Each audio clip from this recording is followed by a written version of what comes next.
Troy? No! 10 inconceivably horrendous monsters and villains from American Horror Story. Their nightmarish stories explored. Ryan Murphy and Brad Falchuk's masterpiece American Horror Story is set to present fans with their latest season very soon, and it only seems fair that we revisit some of the most memorable monsters and villains of the previous seasons as we wait. This FX horror anthology has stood out in the world of television with its unique take on supernatural and recurring themes of eroticism blended with horror. One, knock knock, who's there? Arden, Arden, you the quack who'd make a better duck. The makers of American Horror Story deserve a lot of credit for delivering each year, but that credit also undoubtedly goes to a certain number of familiar faces we see in almost all of the seasons, with the introduction of some new ones from time to time. Actors Sarah Paulson, Evan Peters, Frances Conroy, Billie Lourd, Kathy Bates, Angela Bassett, Jessica Lange, Lily Rabe, and Denis O'Hare are just some of the recurring cast members that have displayed their fair share of acting range through the various roles over the seasons. Today we take a trip through 9 seasons of American Horror Story to pick out monsters and villains that have not failed to make a mark. Before we go into our explanation, we have a very small request. If you like our content, please support us by subscribing to our channel.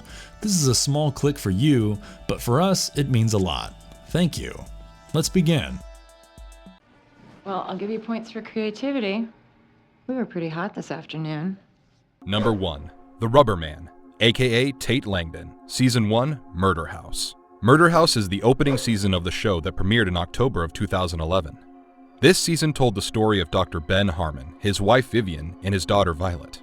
The family moves to Los Angeles into their new home, a restored mansion, only to realize that it is haunted by the ghosts of those that have died on the premises. One of these ghosts, Tate Langdon, was killed by SWAT soon after he carried out a school shooting. Due to his absentee parents, Tate is psychologically disturbed, which does not go away even after he turned into a ghost.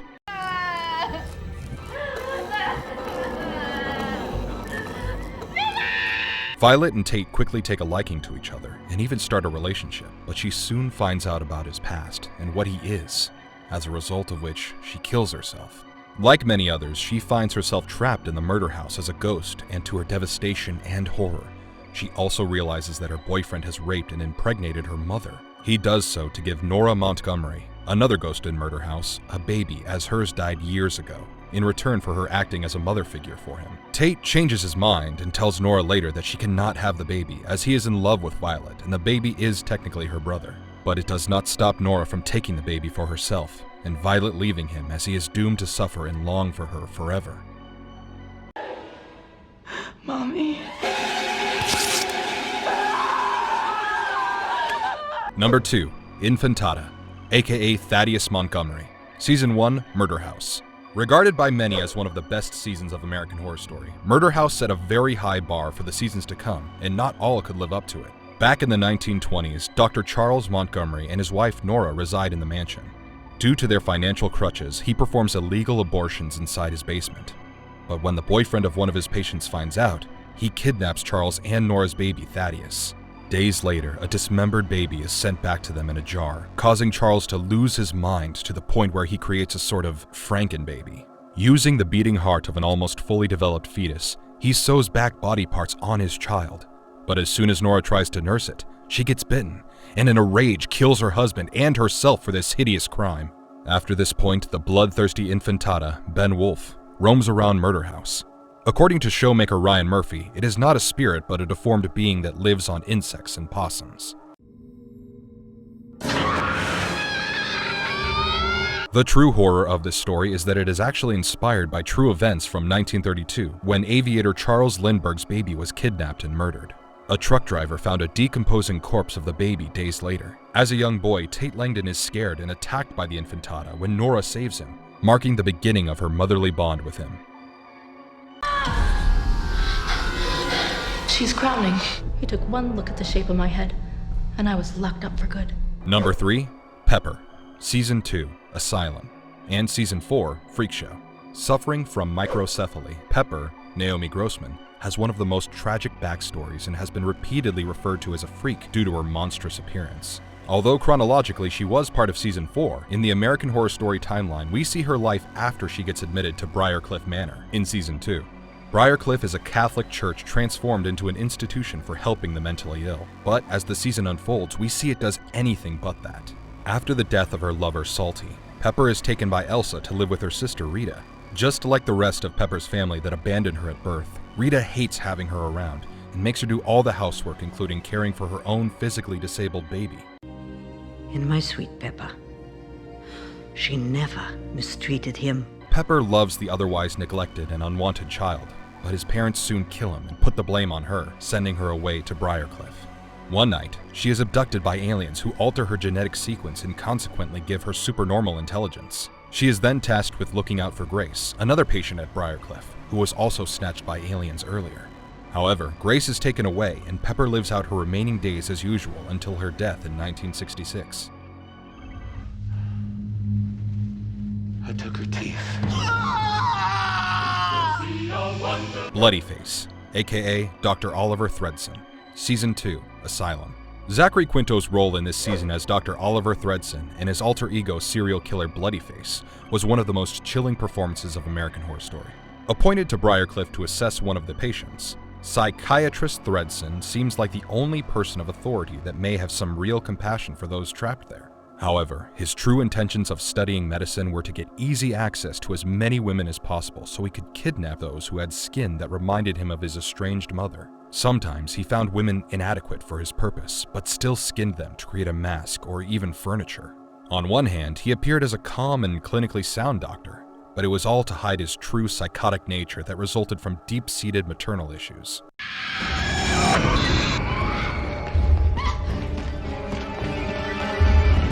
When he comes across Lana Winters, a journalist who gets trapped at Briarcliff for being homosexual, he gives her and the viewers the impression that he wants to help her. Lana puts her trust in him and escapes with him to his house, where she realizes to her horror that he is Bloodyface and wants to keep her for himself instead. In order to convert her, he rapes her and even impregnates her unknowingly, but she manages to escape somehow. Back at Briarcliff, he is tricked by her and Kit Walker, Evan Peters, into confessing to his crimes, and though Lana manages to get the recording to the police, she ends up taking matters into her own hands via shooting him in the face. A weird poetic justice to the name Bloodyface. Working for? What? Come, Mr. Walker. Let us not play games. Dr. Arthur Arden, aka Hans Gruber, Season 2, Asylum, and Season 4, Freak Show. The second season of American Horror Story did not fall short of psychologically unstable people, except it was mostly those in positions of authority, or those treating others that were unstable, rather than actual patients. One such character was Dr. Arthur Arden, previously known as Hans Gruber. A brief part of Arden's history links him to Freak Show, as he is the reason Elsa Mars ends up doing what she does. Back in the 1930s, after having observed Mars at a brothel as a dominatrix, him and his friends hacked her legs from the knee down for a snuff film. After serving as a Nazi soldier in the 40s, where he continued his unethical experiments on Jewish prisoners, Arden moves to America under a new identity in the 50s and starts working at Briarcliff as a supervising physician. My experiments with a combination of syphilis and tuberculosis have produced results unseen in the history of medical science. With a determination to take humans to the next stage of evolution, Arden carries out gruesome mutilations and experiments on the patients of Briarcliff, but only ends up creating monstrous-looking beings. His lab is sealed off from the rest of the staff under the pretense that his research must not be disturbed. He is faced with many failures and often almost caught as a Nazi criminal for his unhinged practices, but never gets convicted until his death, after which Dr. Thredson tries to pin the blame of Bloodyface's crimes on him. Much like Murder House, Asylum does not fail to incorporate real-life horrors into it, as the Briarcliff Manor is said to be inspired by the notorious Willowbrook State School. This school was not only more crowded than it could handle, but the children were often malnourished in extremely unhygienic conditions and even showed signs of violent and sexual abuse they faced at the hands of the staff. Am I gonna die? Not exactly. Number 6, Mutant Shelley, Season 2, Asylum. When talking about Dr. Arthur Arden, it stands to reason that we think about one of his most horrifying experiments, one that gave us Mutant Shelley. Diagnosed with nymphomania, Shelley was one of the most troublemaking patients at Briarcliff and paid a hefty price for it too. She is admitted to the asylum by her husband as she cheats on him, despite him having cheated on her multiple times before. Not afraid to challenge the double standards that used to exist for women's sexuality back in the day, she rebels against unjust authorities and even manipulates people with sexual favors. Arden, who has an orthodox nature and believes women should be docile, non-sexual beings that do as they are told, takes special interest in disciplining Shelley.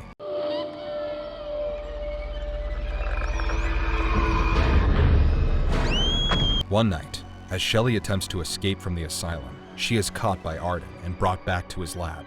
As he attempts to rape her, she begins to laugh at him, and this enrages him to the point where he knocks her out cold. On waking up, she is horrified to see that he has amputated her legs from the knee below. But Shelley's torture is far from over, as he injects her with a serum that he claims will make her immortal, but in actuality turns her into a zombie-like creature. In order to avoid controversy, Sister Mary leaves her at an elementary school where children and teachers are petrified to find her.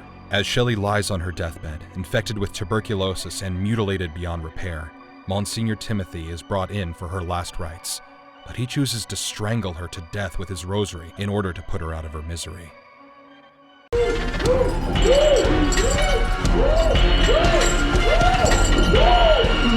The Minotaur, aka Bastien. Season 3, Coven. Bastien's story begins all the way back in 1834, where he lives in the home of Delphine Lalaurie as a slave. When one of Delphine's daughters seduces Bastien and gets caught in the act with him, it enrages the mother, who is extremely racist.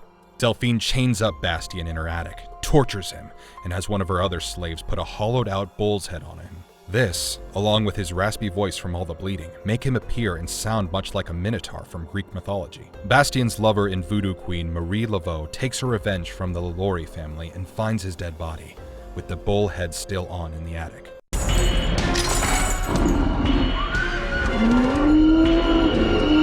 Back in the present day, due to unknown reasons, Bastien has now become an actual minotaur, with half hooves for hands and a real-life bullhead. As the minotaur has the power of immortality, thanks to Marie, his head stays alive even after it's cut off. The show never gives us a concrete answer about how he really dies, but it is safe to assume that with the death of Marie dies her deal with Papa Legba, the gatekeeper of the spirit world, thus killing the Minotaur too. With the introduction of the Salem trials and the Lalaurie family, Coven managed to bring to life true stories of women that were met with society's ill treatment for being different, as well as the tortures that black people were subjected to as slaves in America.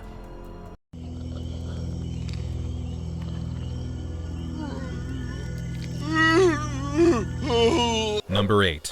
Twisty the Clown, Season 4, Freak Show. American Horror Story toyed with various themes of classic horror up until this season, so it did not come as much of a shocker to fans that a deranged killer clown was going to show up sooner or later. In terms of his background, Twisty is not given the most original story, but that does not stop people from being equal parts sorry and terrified of him. After having to leave his job as a clown at Rusty Westchester's carnival because of false rumors about him being a pedophile, Twisty tries to make a new life for himself back at his hometown. Unfortunately, his reputation precedes him, and as a result, he attempts to kill himself with a shotgun. Although he survives, he ends up blowing off his lower jaw almost entirely, making his face fully deformed.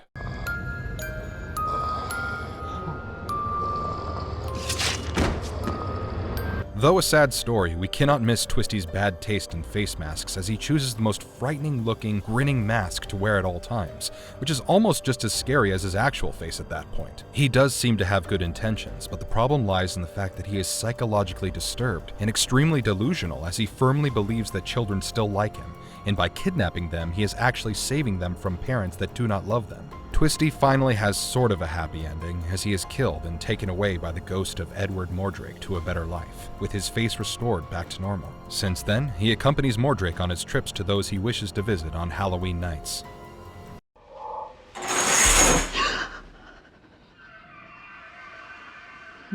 Number 9. Elsa Mars, Season 4, Freak Show. Manager of the dying Freak Show, Elsa Mars is a determined and strong woman with a very dark past. Although revealed much later in the season, she has prosthetic legs and sees herself as one of the monsters she keeps adopting. She wants to be famous and revive the Freak Show that is being replaced by the advent of television. She does seem cold at times, but has good intentions, as she wishes to give the outcasts of society a sense of community, while simultaneously fulfilling her own purpose. Back in the 1930s, Elsa used to work in Germany as a dominatrix that would get paid for hurting men in order to play out their painful fantasies. When Dr. Arthur Arden first sees her, he is repelled by a woman doing such acts, and hence takes matters into his own hands, and records a snuff film of her as he cuts off her legs. Freak Show was deemed by many as one of the dullest seasons of American Horror Story because of the poor storytelling and lack of scare factor. but Jessica Lange seemed to be the one true redeeming factor of it. Her acting prowess remained unparalleled as the tragic villain Elsa, and this was the reason fans were disappointed when she stopped showing up in the following seasons.